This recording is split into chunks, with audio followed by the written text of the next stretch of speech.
South Park just dropped episode 3 of the new season, and yeah, this one is splitting fans right down the middle. Let's be honest, episode 1 was a generational banger. Episode 2 was mostly agreed upon as hilarious and a solid follow-up. Episode 3, well, reading the immediate reactions, this one seems to be a lot more polarizing.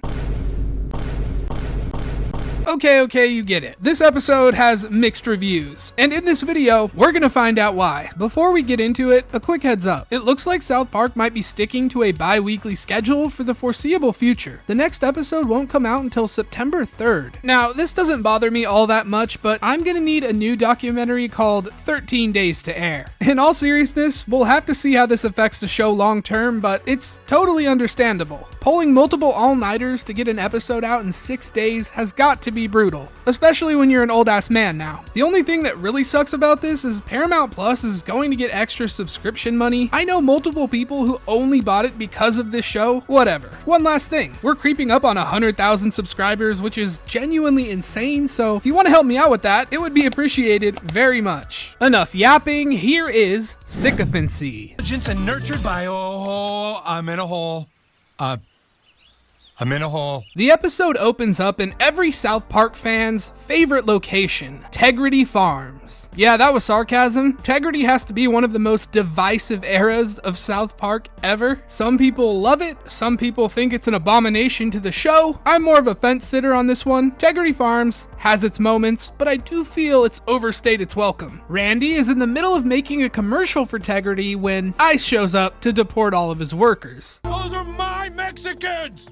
He immediately goes inside to complain to his family about ICE and the government. I'm pretty sure this is a puzzle of Casa Bonita, by the way. Pretty cool. He comes to the realization that this is probably the end of Tegrity Farms and their family's dream. Sharon reminds him that Tegrity was his dream and nobody else's. Stan and Shelly are just thrilled with this news, even asking if they can go back to their old house. Randy has a moment of self-reflection about being selfish and putting his business before his family. He even suggests something very mature, going with Sharon to talk to somebody about his issues. I'm not talking to ChatGPT. Oh, Randy. So just from reading a few comments about reactions to this episode, a lot of people are complaining that they're covering ChatGPT again. I mean, they did already make an episode that focused heavily on it, as well as a similar scene to this in the first episode of the season. I still think the way this plays out, it's more in-depth and calls out different aspects of AI, but I can see why some people feel this is repetitive.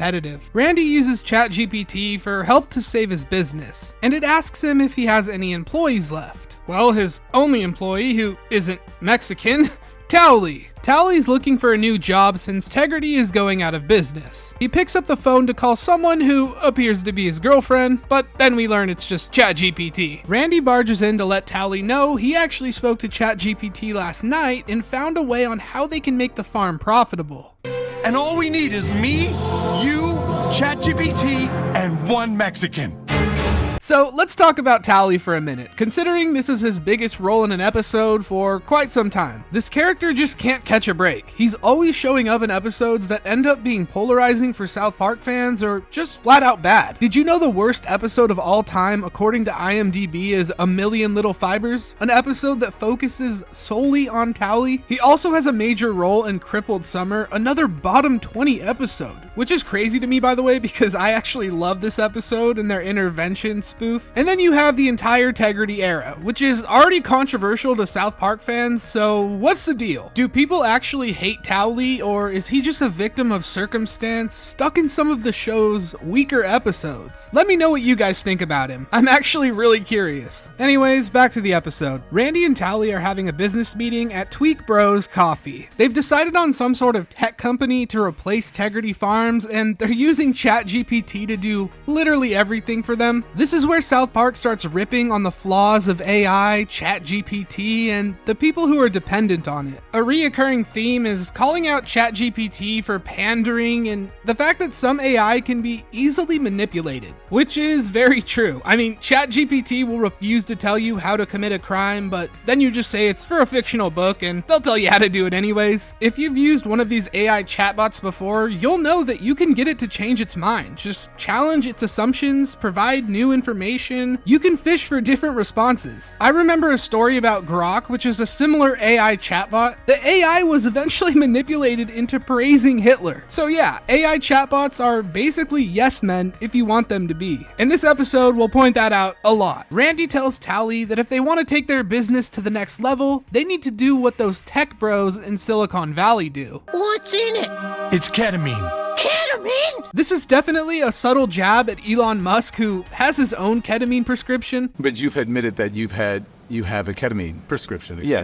Ketamine is helpful for getting one out of a negative frame of mind. Yeah, ketamine does have medical uses, depression treatment, anesthesia, can treat pain, but I think a lot of people, including myself, know ketamine as a dirty rave drug that most people would snort like it was coke, except it's obviously not like coke at all. Low doses would be similar to a clean drunk. At medium doses, things might start to feel more dissociative and psychedelic. High doses are known as the K-hole, where you pretty much can't move and are totally out of reality. Ketamine use in microdoses is still relatively new. It's only been approved for depression treatment since 2019. It's become increasingly common, specifically in the tech industry. The next scene cuts to Randy's new commercial for his company, which is called Tecrity. We are now an AI-powered marijuana platform for global solutions.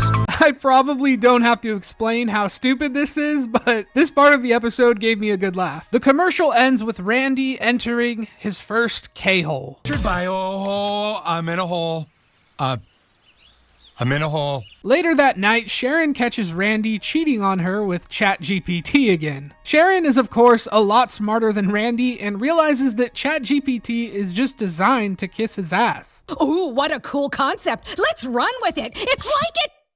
What was that? She ends up storming out of the room, calling ChatGPT a sycophant machine. If you don't know what this means, it's a person who tries to win favor by flattering someone. I've really only heard it used in politics, of people trying to gain power or reputation, but basically an ass kisser, yeah. The next scene takes us to the White House, which has very accurate decor. The show has always been really good at the little details like this. The decorations to the paintings, it's all very accurate. Trump Hussein is meeting with a bunch of tech CEOs who are all based on real people. They get in line to lick his boots, give him gifts, and most importantly, assure him that his penis is not small. You do not have small penis. I've seen a lot of people complain that they're overusing the small penis joke. If I know anything about Matt and Trey and they see these complaints, they're definitely gonna make a joke about it every single episode for the rest of the season, just to spite those people. Trump Hussein finds his way back into bed with Satan, and we see that like Randy, he's also using ChatGPT as his therapist. He asks it how he can get out of his toxic relationship and has hopes that this will finally set him free. Meanwhile, Randy and Tally are on a mission to find one singular Mexican. This is hilarious, the fact they think that the only place possible to find one is at an ICE detention center. Or maybe it's a joke how ICE has already rounded up every single Mexican in Colorado. Either way, it's funny as hell. He uses ChatGPT to convince the guard to let him inside, and the AI even tells him how to turn off the power. That one, just grab that one.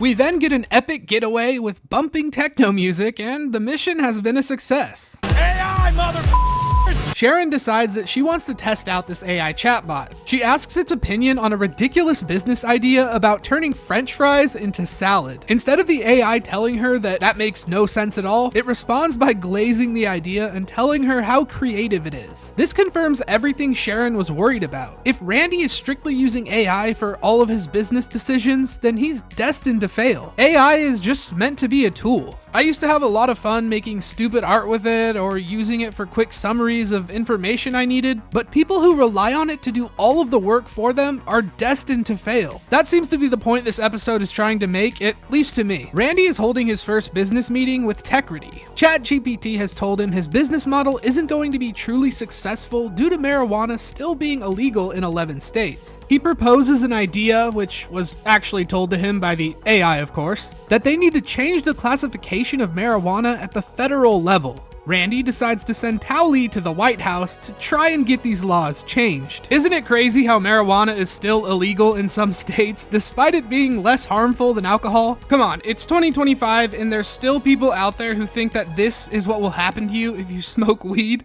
This is the way it's been since she started smoking pot. If you're ever wondering why it takes me so long to make videos, well, I just went down a 2-hour rabbit hole of watching anti-weed commercials for no reason at all, and I have no regrets. The next scene shows Towelie traveling to the White House. The military presence references Trump's deployment of National Guard troops within the city, which is still currently going on in real life, by the way. This scene is also a reference to the 1939 movie called Mr. Smith Goes to Washington.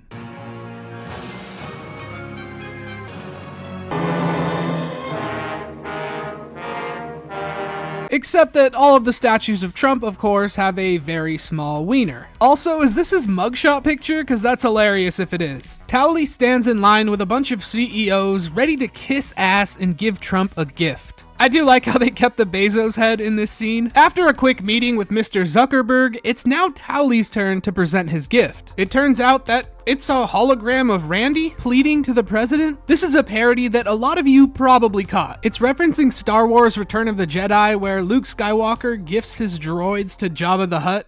What? With your wisdom. Randy is basically telling Trump Hussein that if he helps him, he will make sure the president also benefits greatly. It's then revealed what the actual gift is. This incredible towel. Say what? Before Randy can finish, he falls into another K-hole. Towelie is then taken away as a gift for the president. Meanwhile, we see Randy really struggling. This image rivals Cartman from episode 1.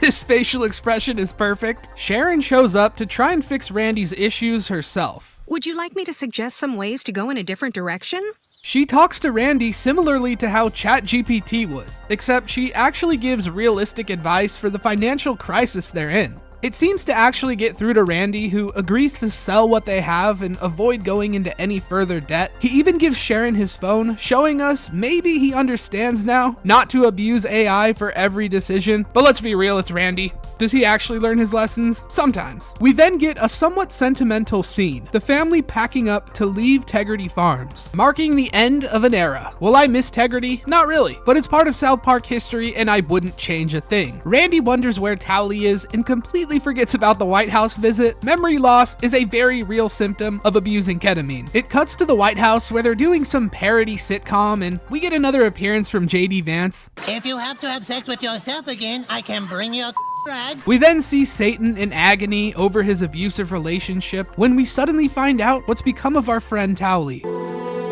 Please, I want to get out of here. Okay, did this make anyone else kind of sad? Like, I'm not the biggest Towelie fan, but nobody deserves this fate. Satan then tells him in a very serious tone that there's no escaping this place. And that's the end of the episode. It does feel like they might be setting up something more. This episode feels like a bridge. One thing that is most certainly confirmed, South Park is free of Tegrity Farms. I think people are overreacting when they say this was a horrible episode. I will admit, it's a lot weaker than the first two, no doubt. Usually the show has an A story and a B story. This episode felt like it had just one B story and that was the entire thing. If you've ever watched my channel before, you know how I feel about episodes that don't involve Cartman. That automatically makes it feel like a filler episode to me. I did like the ketamine bit and how they called out people who think AI kissing their ass makes them special or smarter. I do still want to know why Randy needed one Mexican for his business and what even happened to him. It almost feels like they wrote that just so they can make a scene of Randy and Towelie kidnapping him from ICE. For the future episodes, I'm hoping to see a full reset to the Marsh family. I'd like to see Randy return to his former glory, maybe give us a classic 4 boys at the bus stop scene next episode. I don't know, I feel like this is an exciting time for the show. Maybe I'm just hopelessly optimistic, but I feel like next episode is going to be a banger. Let me know your guys' thoughts, anything I might have missed, which is probably a lot considering making a video in less than 2 days literally fries my brain. Like and subscribe if you made it this far, and as always, thank you for watching.